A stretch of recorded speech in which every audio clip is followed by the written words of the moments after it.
पढ़ने जा रहे हैं प्रेपरेशन ऑफ डायज़ोनियम सॉल्ट। सो ये जो डायज़ोनियम सॉल्ट है ये रिएक्शंस ऑफ अमाइंस में भी आता है।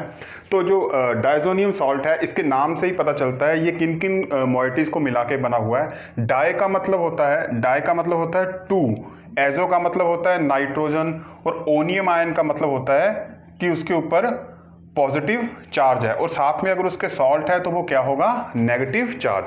तो इसका अगर मैं स्ट्रक्चर बनाऊं तो ये इस तरह से होगा, डाई एजो मतलब कि इसमें दो नाइट्रोजन है, ठीक है, और एक के ऊपर क्या है, पॉजिटिव चार्ज, क्योंकि ये ओनियम आयन है, और साथ में सॉल्ट है, तो कहीं ना कहीं पे इस तरह से कोई इलेक्ट्रोनेगेटिव एलिमेंट जो कि नेगेटिवली चार्ज है वो इसके साथ जुड़ा हुआ है।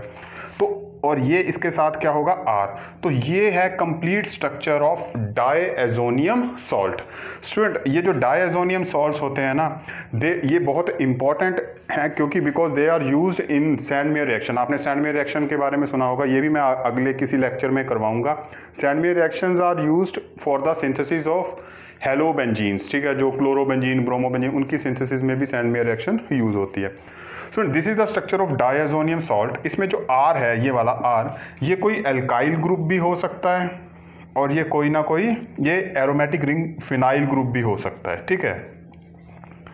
ठीक है स्टूडेंट, अब हम इसका पढ़ेंगे डिटेल में, इसका प्रेपरेशन।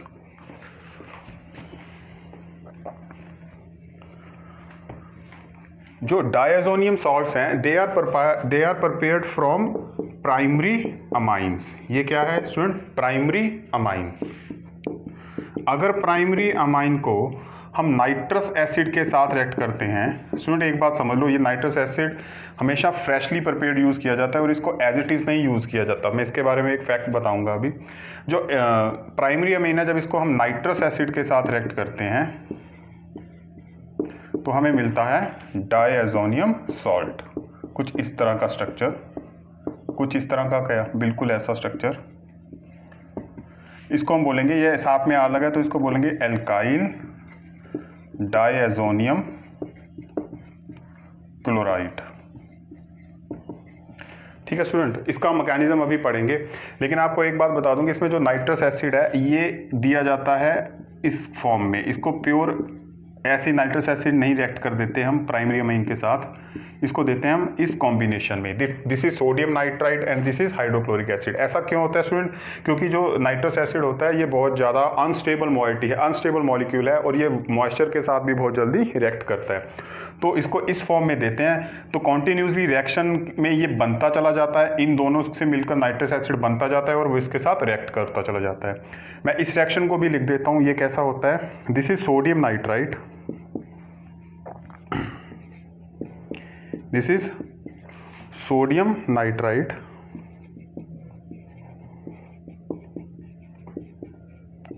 इसका रिएक्शन हम करते हैं HCl से। स्टूडेंट कई बातें हैं जो आपको मैकेनिज्म में जाके समझ आएंगी, अभी मैं सिर्फ आपको रिएक्शन का ओवरव्यू दे रहा हूँ। This hydrochloric acid is always used in excess. इस रिएक्शन में इसको एक्सेस में यूज़ करते हैं, वो मैं बताऊंगा। इसमें दो फैक्ट्स आपने याद रखने हैं, HCl एक्सेस में यूज़ करते हैं, और शुरू में जो हम यूज़ कर रहे हैं primary amine, only primary amines are used. तो इसको जब इसके साथ रिएक्ट करते हैं तो हमें मिलता है नाइट्रस एसिड, और साथ में मिलता है सोडियम क्लोराइड। तो और मैं इसको और करके लिख देता हूँ, दिस इज HNO2, ये हमें ऐसे मिलता है। तो स्टूडेंट इसमें दो बातें आपने याद रखनी है, अभी मैं ओवरव्यू दे रहा हूँ। HCl हमने एक्सेस में यूज़ करना है। दूसरा, हमेशा ये जो डायज़ोनियम सॉल्ट का सिंथेसिस होगा ये सिर्फ और सिर्फ प्राइमरी अमाइन से ही होगा, सेकेंडरी और टर्शी से नहीं होता, क्योंकि इसमें इन हाइड्रोजन का रोल होता है। अगर यहाँ पे, क्योंकि ये जो हमें हाइड्रोजन रिमूव करनी होती है तभी ये रिएक्शन आगे प्रोसीड होता है, और दो हाइड्रोजन सिर्फ प्राइमरी अमाइन में होती है, सेकेंडरी में एक हाइड्रोजन होती है और टर्शी में तो होती ही नहीं है। तो इसलिए diazonium salts are only synthesised from primary amines. Student अब हम पढ़ते हैं इसका मैकेनिज्म।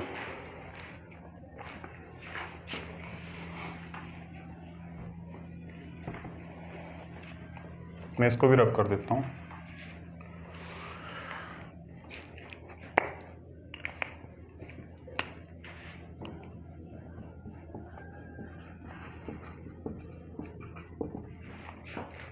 सबसे पहले क्या होगा स्टूडेंट, सबसे पहले जो नाइट्रस एसिड था उसका स्ट्रक्चर कुछ इस तरह का था, मैं यहाँ पे लिख भी देता हूँ, नाइट्रस एसिड। ये नाइट्रस एसिड क्या करेगा, मैंने अभी आपको पीछे बोला था कि जो HCl है हम हमेशा वो एक्सेस में लेते हैं, जो HCl है वो हमेशा हम एक्सेस में लेते हैं, ठीक है। तो इससे जो H पॉजिटिव हमें मिलता है, ठीक है, इससे जो H पॉजिटिव हमें मिलेगा वो इलेक्ट्रोफाइल की तरह काम करेगा और वो यहाँ पे जाके बाइंड करता है। आप देखो यहाँ पे नाइट्रोजन, यहाँ पे जो ऑक्सीजन है इसके ऊपर पार्शियल नेगेटिव चार्ज है क्योंकि ये हाइड्रोजन के साथ भी जुड़ा हुआ है, इधर नाइट्रोजन से भी इसको लोन पेयर ऑफ इलेक्ट्रॉन मिल रहे हैं। तो ये हाइड्रोजन जो इलेक्ट्रोफाइल की तरह काम करेगा, ये इस ऑक्सीजन के ऊपर जाके बाइंड करता है, ठीक है। तो क्या बनेगा, ये बनता है स्टूडेंट,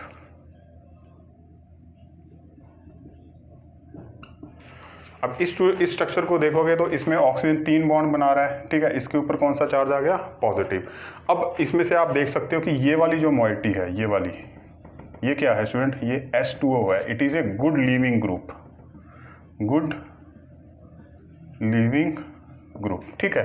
तो ये इसमें से निकलेगा, अब वाटर इसमें से निकलता है, माइनस H2O हो गया। अब क्या होगा, अब जो पीछे हमें मॉइटी मिलेगी ये दिखने में बड़ी ही अनस्टेबल मॉइटी है, ठीक है। क्योंकि जब यहाँ से ऑक्सीजन निकलेगा ये वाला, ये क्या करेगा, ये इसके इलेक्ट्रॉन जो शेयर हुए हैं नाइट्रोजन के साथ, ये ऑक्सीजन इलेक्ट्रॉन अपने साथ ले जाएगा, इसलिए नाइट्रोजन के ऊपर कौन सा चार्ज आ जाता है, पॉजिटिव।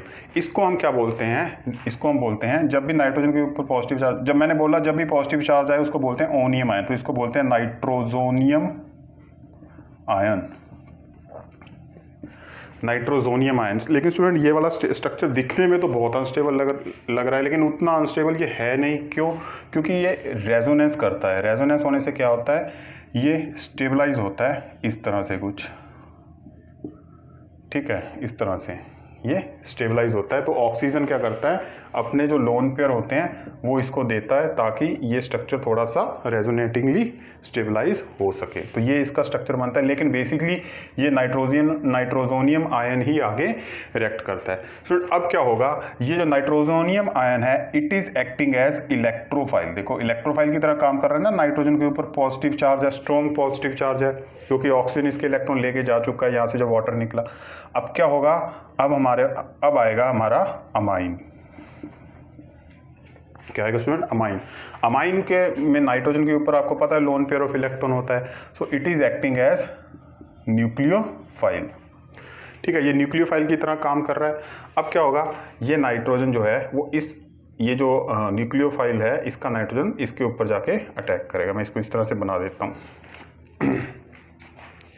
अब क्या बनेगी, इंटरमीडिएट, इसके साथ दो हाइड्रोजन मैं इसको खोल के बना रहा हूँ और साथ में बना रहा हूँ नाइट्रोजन डबल बॉन्ड O। अब स्टूडेंट क्या हुआ, इस नाइट्रोजन ने अपना लोन पेयर ऑफ इलेक्ट्रॉन इस नाइट्रोजन को दे दिया, नाइट्रोजोनियम आयन के नाइट्रोजन को। तो क्या हुआ, ये खुद इलेक्ट्रो डेफिशिएंट हो गया, 4 बॉन्ड बना गया। अब इसके ऊपर कौन सा चार्ज आ गया, पॉजिटिव। एक बात मैं हर बार बोलता हूँ, हर लेक्चर में ये बात आती है कि जब भी इलेक्ट्रोनेगेटिव एलिमेंट के ऊपर पॉजिटिव चार्ज आ जाए तो वो बहुत अनस्टेबल मॉइटी बनती है। तो ये नाइट्रोजन अपना पॉजिटिव चार्ज कम करने के लिए किसी भी इन दोनों में से किसी हाइड्रोजन से इलेक्ट्रॉन अपनी तरफ अट्रैक्ट करेगा। तो ऑब्वियसली ये बॉन्ड टूटेगा, ठीक है ना। अब ये बॉन्ड तोड़ के देखते हैं क्या बनता है। ये मॉइटी हमें मिलेगी, तो इसमें से क्या हुआ, इसमें से H पॉजिटिव निकला, H पॉजिटिव लूज हुआ। तो स्टूडेंट ये मॉइटी मिली हमें। अब आगे क्या होगा, अब आगे क्या होगा, अब होगा टॉटोमरिज्म। मैं यहाँ पे लिख देता हूँ, जगह कम है लेकिन फिर भी एडजस्ट करते हैं। This is टॉटोमरिज्म। टॉटोमरिज्म का मतलब क्या होता है स्टूडेंट, अगर किसी कंपाउंड में कीटोनिक ग्रुप भी है और साथ में उस कीटोनिक ग्रुप के साथ वाले एटम के ऊपर हाइड्रोजन लगा है तो वो हाइड्रोजन मूव करता है कीटोनिक ग्रुप के ऊपर। जैसे कि ये कीटोनिक ग्रुप है, देखो कीटोनिक ग्रुप ये लग नहीं रहा, ये नाइट्रस ग्रुप है, ठीक है। This is nitrous group. होता क्या है, जहाँ पे भी डबल बॉन्ड ऑक्सीजन होता है वहाँ पे टॉटोमरिज्म होता है। अब यहाँ पे कार्बन डबल बॉन्ड ऑक्सीजन होता है तो भी टॉटोमरिज्म पॉसिबल है, अगर नाइट्रोजन डबल बॉन्ड हुआ तो भी टॉटोमरिज्म पॉसिबल है। अब क्या होगा, ये वाला हाइड्रोजन जो है ये कीटो फॉर्म, ये अभी कीटो फॉर्म है, अब ये इनोल फॉर्म में जाएगा। मैं इसको लिख भी देता हूँ, चलो ये अब कहाँ जाएगा, इनोल फॉर्म में जाएगा।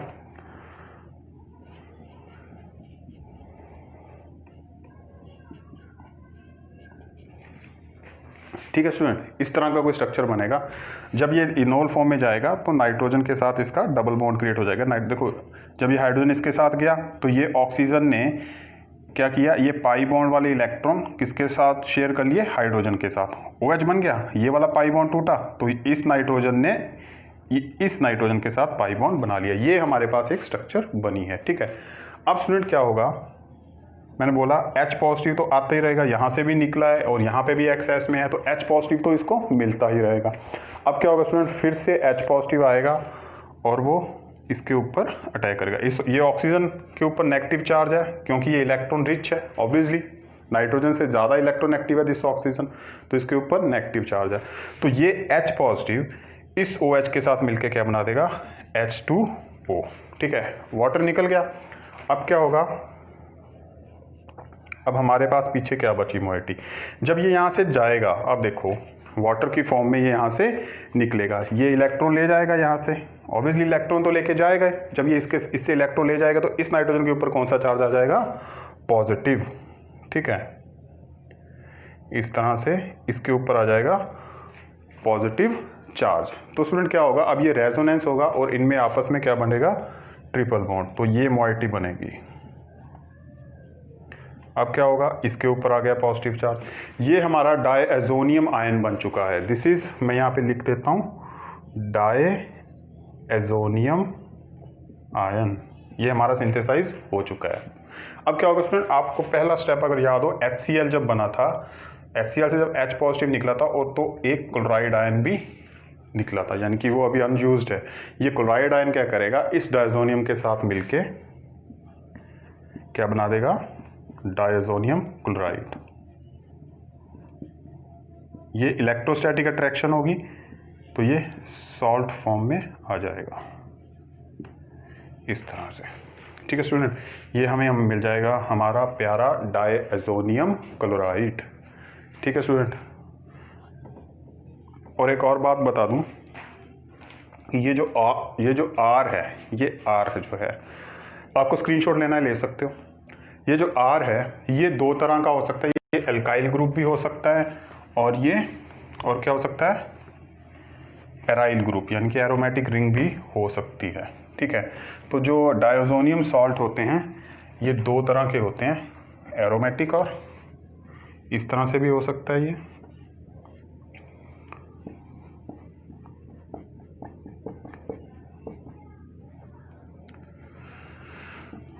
इस तरह से भी हो सकता है, ये पूरी मोइटी के अंदर ही आएगा, ये ब्रैकेट में, सॉरी।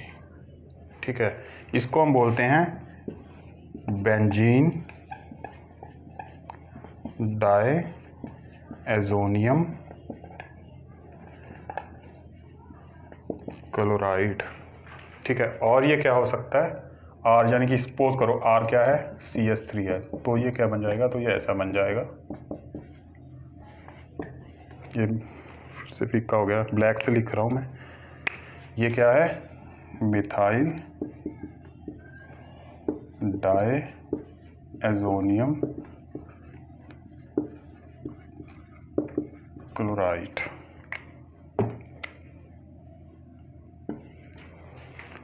ठीक है student, so this was the structure of diazonium chloride। इस सिग्निफिकेंस की, ये सैंडमेयर रिएक्शन में यूज़ होता है। ठीक है, सैंडमेयर रिएक्शन जो होती है वो आगे बहुत ज़्यादा क्लोरोबेंजीन ब्रोमोबेंजीन बनाने में यूज़ होती है। ठीक है, तो हमने पहले देखा डायज़ोनियम सॉल्ट क्या होता है, फिर उसका सिग्निफिकेंस क्या है, वो सैंडमेयर रिएक्शन में यूज़ होता है, फिर हमने रिएक्शन पढ़ी उसकी, नाइट्रस एसिड के बारे में पढ़ा, कैसे पढ़ाते हैं, उसके बाद हमने पढ़ा मैकेनिज्म क्या है। ठीक है स्टूडेंट, अगर कोई प्रॉब्लम हो तो कमेंट सेक्शन में ज़रूर कमेंट करना। Thank you.